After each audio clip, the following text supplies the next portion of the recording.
اس کا جو 100 روپے کا گوبر ہے اس سے ہم اس سے 5 سے 6 گھنٹے اپنا جنریٹر چلاتے ہیں۔ اس کے بعد جو فریش گوبر ہوتا ہے وہ ایک گدا گاڑی آپ نے روزانہ اس میں ڈالنا ہوتا ہے۔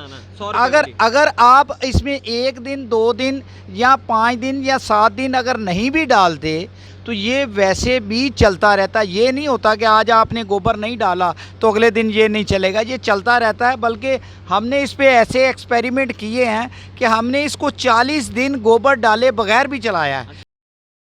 ایک بندے نے ورلڈ بینک فرانس میں، وہ بندہ مینیجر ہے ورلڈ بینک فرانس میں، تو اس نے کال کر کے مجھے کہا کہ ندیم بھائی ہم آپ کو سلوٹ کرتے ہیں۔ میں ہوں ارسلان اعظم اور امید نو میں آپ کو خوش آمدید کہتا ہوں۔ کیا آپ نے کبھی سنا ہے کہ 100 روپے سے آپ 5000 کی بجلی بنانے جا رہے ہیں؟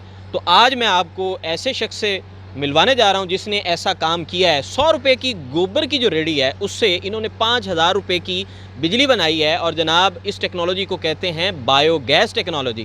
میرے پیچھے آپ یہ سٹوری دیکھ رہے ہیں، اس میں گوبر ہے اور اس سے جناب بجلی بنائی جا رہی ہے اور گھر میں استعمال ہونے والی گیس بنائی جا رہی ہے۔ تو ندیم صاحب موجود ہیں، ان سے جاننے کی کوشش کرتے ہیں۔ ندیم صاحب بہت شکریہ آپ کے وقت کا۔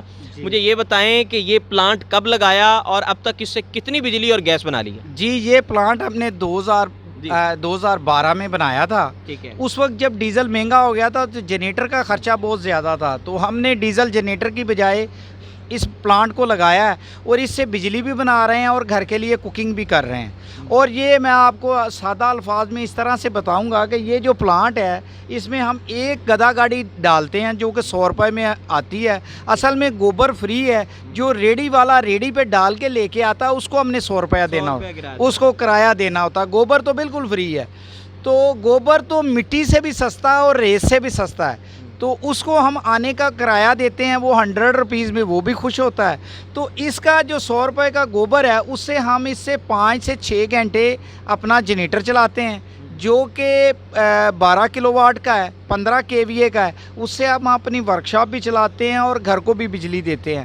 اور اس کے علاوہ ہم نے 2012 سے لے کے آج تک اپنے گھر کو ان ٹرپنگ گیس دی ہے، چاہے سردی ہو، گرمی ہو، دھند ہو، جیسے مرضی حالات ہوں۔ ہم نے اپنے گھر کو کبھی لوڈ شیڈنگ آدھے دن کی بھی نہیں دی، آدھی دن کی بھی نہیں۔ یہاں پہ ناظرین یہ بڑی اہم بات ہے کہ اب تک 2012 سے اب تک جو ہے ان کو لوڈ شیڈنگ کا سامنا نہیں رہا۔ انہوں نے ان ٹرپنگ بجلی اور ان ٹرپنگ گیس استعمال کی ہے۔ ندیم صاحب اس سٹوریج میں کتنے جو ہے وہ من اور ٹن کے حساب سے اس میں گوبر آتا ہے؟ اس میں تقریباً جب اس کو سٹارٹ کرتے ہیں اس میں کوئی 15 ٹرالیاں گوبر آتا ہے۔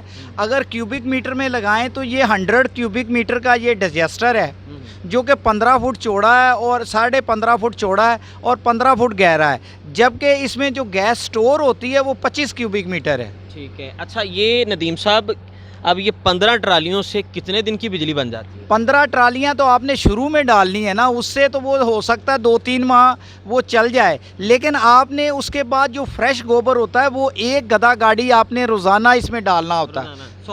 اگر آپ اس میں 1 دن 2 دن یا 5 دن یا 7 دن اگر نہیں بھی ڈالتے، عید کی چھٹیاں آ جاتی ہیں، کسی دوسری چھٹیاں آ جاتی ہیں، تو یہ ویسے بھی چلتا رہتا ہے۔ یہ نہیں ہوتا کہ آج آپ نے گوبر نہیں ڈالا تو اگلے دن یہ نہیں چلے گا، یہ چلتا رہتا ہے۔ بلکہ ہم نے اس پہ ایسے ایکسپیریمنٹ کیے ہیں کہ ہم نے اس کو 40 دن گوبر ڈالے بغیر بھی چلایا ہے، لیکن وہ پھر سلولی اس کی کارکردگی جو ہے وہ کم ہوتی جاتی ہے۔ پھر جب اس میں گوبر ڈلتا ہے تو پھر اس کی کارکردگی اسی طرح ہو جاتی ہے، بہتر ہو جاتی ہے۔ ندیم صاحب یہ جب آپ نے 2012 میں شروع کیا تب اس پہ کتنی لاگت آئی اور اب جو ہے اس پہ کتنی لاگت آتی؟ دیکھیں اس وقت جو سٹیل کی پرائسز تھی وہ تقریباً 100 روپے کے قریب تھی، جو شیٹ میٹل تھی، اور جو انگلارن اور چینل وغیرہ کا ریٹ تھا وہ بھی تقریباً 100 روپے کے قریب تھا، 100 سے بھی کم تھا، 98 روپیز پر KG تھا۔ تو اس وقت ہمارا یہ جو اس پہ کاسٹ آئی تھی، اینٹوں کا ریٹ، سیمنٹ کا، سریے کا ریٹ، وہ اسی طرح تھا، جبکہ اب جو شیٹ میٹل ہے وہ 300 روپے سے بھی زیادہ ہے۔ تو آپ اس کو ملٹیپلائی بائی 3 کر دیں، اگر اس وقت 7 لاکھ خرچہ آیا تھا تو اس وقت اس پہ 21 لاکھ خرچہ آئے گا تقریباً۔ اچھا، یہ بڑا ایک اچھا انیشیٹو ہے، اس پر کوئی حکومت کو آپ نے پرپوزل دیا ہو یا اس پر کوئی مزید کام کرنے کے لیے کسی کو ترغیب دی ہو؟ جی اس پہ باہر دنیا میں بہت کام ہو رہا ہے، لوگوں نے اس پہ باہر کنٹریز میں بسیں اس پہ چل رہی ہیں اور بے شمار شہروں کی پورے شہر کی بجلی بایو سے جنریٹ کی جا رہی ہے، بلکہ اس سے یہ فائدہ ہے کہ وہ ایک تو اپنی گیس اور بجلی پوری کرتے ہیں، دوسرے نمبر پہ اس سے جو کھاد پیدا ہوتی ہے، آپ کا جو زر مبادلے کے ذخائر ہے وہ کم نہیں ہوتے، یعنی کہ آپ کا پیسہ جو ہوتا ہے وہ آپ کے اپنے ملک میں سرکولیٹ ہوتا ہے، گوبر والے کو دے دیا، مستری کو مل گیا، شیٹ میٹل والے کو مل گیا، اور اسی طرح سے وہ پلانٹ بنانے والے کو مل گیا، یعنی کہ جو جتنا پیسہ ہے وہ باہر نہیں جاتا، نہ جس طرح ہم LPG LNG اور فیول باہر سے منگواتے ہیں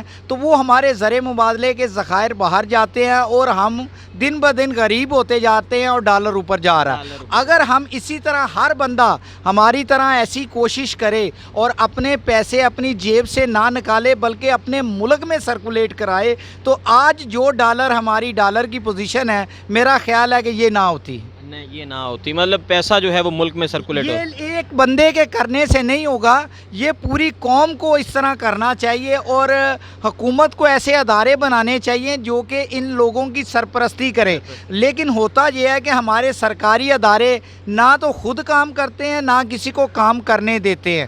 اب کوئی بندہ اگر کام کرتا بھی ہے تو اس کو پروموٹ نہیں کرتے۔ اب جبکہ یہ پلانٹ جس بندے نے بنایا چلایا، حکومت کو چاہیے تھا کہ اس کو اپریشیٹ کر اور اس کو سبسڈی دیتے، اس کو پتہ لگتا کہ ہماری حکومت ہمیں سپورٹ کر رہی ہے، یہ 7 لاکھ لگا ہے، حکومت آتی اور کہتی یہ دیکھیں جی آپ نے 7 لاکھ لگایا ہے، اس میں سے 3.5 لاکھ حکومت آپ کو دے رہی ہے کیونکہ آپ نے ملک کا پیسہ باہر جانے سے بچایا۔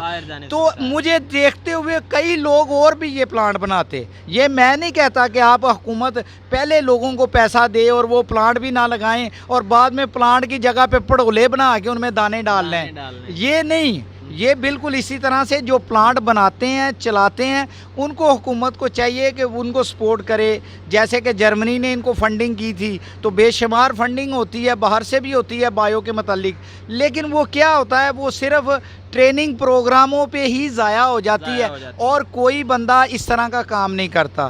تو ماشاءاللہ سے پورے پاکستان سے لوگ آتے ہیں، بہت اچھا رسپانس ملا ہے، لوگ آتے ہیں، یہاں تک کہ ایک بندے نے ورلڈ بینک فرانس میں، وہ بندہ مینیجر ہے ورلڈ بینک فرانس میں، تو اس نے کال کر کے مجھے کہا کہ ندیم بھائی ہم آپ کو سلوٹ کرتے ہیں اور ہم نے بھی آ کے، ہم چکوال کے رہنے والے ہیں، ہم نے بھی آ کے آپ سے یہ پلانٹ آپ سے سیکھیں گے، بنائیں گے اور آپ ہماری ہیلپ کریں گے۔ ہم نے کہا بالکل، ہم ہر بندے کو سکھانے کے لیے تیار ہیں، اگر اس میں میرے ملک اور میری قوم کا فائدہ ہے تو ہم بالکل حاضر ہیں۔ اچھا، یہ آپ نے جو ہے کوئی استعمال بھی اپنے ذریعے استعمال بھی جی ہم اس کھاد کو اپنا جو پیچھے ہمارا فارم ہے اس پہ بھی یوز کرتے ہیں، زمین میں یوز کرتے ہیں، ان پودوں پہ ڈالتے ہیں، ماشاءاللہ پھل، کنو، مالٹا، موسمی، پپیتا اور ہر قسم کے پودوں پہ ہم یوز کرتے ہیں اور فصل پہ بھی لگاتے ہیں۔ آخر میں کوئی پیغام دے دیں ذرا۔ میں تو یہی پیغام دوں گا اپنے ملک کو اور اپنی قوم کو، کام کریں اور کام سیکھیں اور ملک کو ترقی کی طرف لے کے جائیں،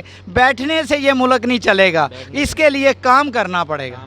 بہت شکریہ جی، ندیم صاحب ہمارے ساتھ موجود تھے۔ ندیم صاحب نے بڑا اچھا انیشیٹو لیا اور یہاں پہ انہوں نے حکومت کو بھی پیغام دیا، قوم کو بھی پیغام دیا کہ جو اس طرح کے انیشیٹوز ہیں اس کو پروموٹ کرنا چاہیے اور حکومت کو چاہیے اس طرح کے پروجیکٹس پر سبسڈی دینی چاہیے، اور تاکہ ہمارا جو پیسہ ہے، ملکی پیسہ ہے، وہ یہیں کا یہیں رہے اور ہمارا جو پیسے کی ویلیو ہے اس میں اضافہ ہو۔ اپنے میزبان ارسلان اعظم کو اجازت دیجیے، اللہ نگہبان۔